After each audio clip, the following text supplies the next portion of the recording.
देश की 121 करोड़ आबादी पर ऐसा जानलेवा खतरा मंडरा रहा है जिसका नतीजा सिर्फ मौत है, और वो खतरा है दवाओं के बेकार हो जाने का।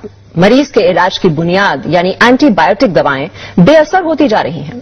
एंटीबायोटिक दवाओं पर की गई स्टडी के नतीजे आगाह कर रहे हैं कि 2020 आते आते देश में एक भी असरदार एंटीबायोटिक दवा नहीं बचेगी और सर्दी जुकाम जैसे साधारण इन्फेक्शन भी लाइलाज हो जाएंगे।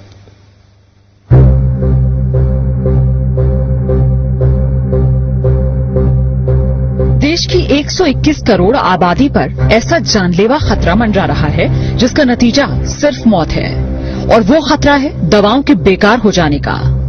मरीज के इलाज की बुनियाद यानी एंटीबायोटिक दवाएं बेअसर होती जा रही हैं। एंटीबायोटिक दवाओं पर की गई स्टडी के नतीजे आगाह कर रहे हैं कि 2020 आते आते देश में एक भी असरदार एंटीबायोटिक दवा नहीं बचेगी और सर्दी जुकाम जैसे साधारण इन्फेक्शन भी लाइलाज हो जाएंगे।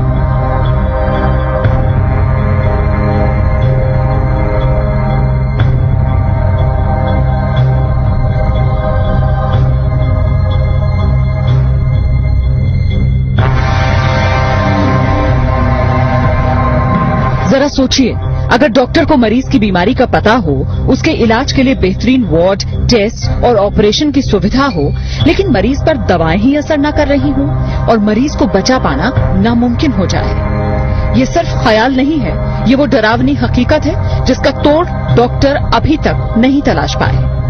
दिल्ली के एक प्राइवेट अस्पताल में हुई स्टडी के नतीजों से ये खुलासा हुआ कि कई एंटीबायोटिक दवाएं जो गंभीर बीमारियों के इलाज में इस्तेमाल की जा रही हैं, दरअसल मरीजों पर काम ही नहीं कर रही। अस्पतालों में मरीज बेमौत मरने को मजबूर हैं।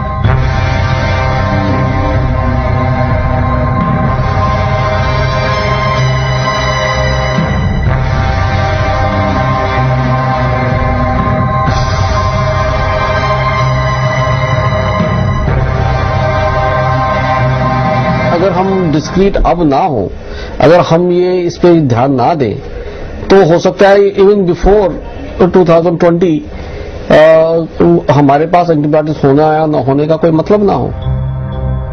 77,000 से ज्यादा मरीजों पर हुई अब तक की सबसे बड़ी स्टडी में ये पाया गया कि टीबी, निमोनिया और पेट की बीमारियों में इस्तेमाल की जाने वाली कई नई एंटीबायोटिक दवाएं अब बेकार हो चुकी हैं।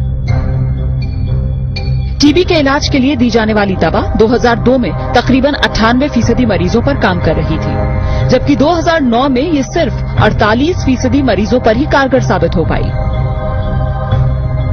निमोनिया और सांस की तकलीफ के लिए दी जाने वाली एंटीबायोटिक दवा 2002 में 25% मरीजों पर काम कर रही थी, लेकिन 2009 में ये दवा महज 3% मरीजों के काम के लायक ही रह गई थी।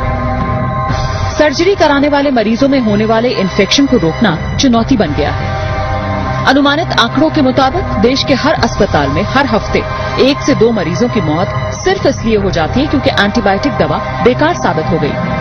अभी से दिक्कत होनी शुरू हो गई है। कई बार हमारे पास ऐसे मरीज आते हैं जहां कि हमारे पास कोई एंटीबायोटिक रह ही नहीं जाता है, तो हम लोगों को लगता है कि कई बार पेरिफेरल सेंटर्स हमारे पास आए क्यों हैं, क्योंकि हमारे पास कोई दवाई नहीं रह जाती। तो कई बार लोग सेप्सिस में मारे जा रहे हैं आजकल, और ये दवाई प्रॉब्लम तो अभी से शुरू हो गई है और ये बढ़ने ही वाली है, क्योंकि जो नए एंटीबायोटिक्स हैं वो इन द होराइजन बहुत ही कम है। राजधानी के सर गंगाराम अस्पताल में 2001 से 2010 के बीच भर्ती हुए 77,000 मरीजों पर यह स्टडी की गई। अस्पताल में रहने के दौरान उन्हें जो दवाएं दी गईं, उनके आधार पर ये नतीजा सामने आया कि कई दवाएं 40% मरीजों पर तो कई 97% मरीजों पर काम नहीं कर पाई। यानी देश की 3% आबादी को छोड़ दिया जाए तो बाकी सब पर जान का खतरा मंडरा रहा है। मौजूदा एंटीबायोटिक दवाएं अगर इसी तरह बेअसर होती रही तो क्या बहुत से मरीजों को बेमौत मरने के लिए मजबूर होना पड़ेगा? इस सवाल का जवाब वाकई डराने वाला है, क्योंकि डॉक्टरों की राय में बहुत से मरीज इन्फेक्शंस की वजह से सिर्फ इसलिए जान गंवा रहे हैं क्योंकि अब उन पर वो दवाएं काम नहीं कर रही जिनके जरिए कुछ साल पहले तक वो बीमारी का इलाज कर पा रहे थे। पूजा मक्कड़, जी न्यूज, दिल्ली।